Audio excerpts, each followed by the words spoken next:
వాసన లేని కొమ్మలపై సువాసన కలిగిన పూలున్నాయి. పూల వాసన అతిశయమే.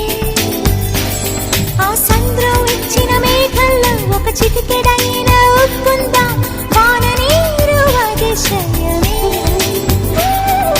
విద్యుత్ లేకుండా వేలాడే దీపాల వెలిగేటి మినుగురుల అతిశయమే. తనువున ప్రాణం ఈ చుట్టనున్నదు, ప్రాణంలో నా ప్రేమ ఈ చుట్టనున్నదు. ఆలోచిస్తే అతిశయమే. ఆగిరులు ఈ తరులు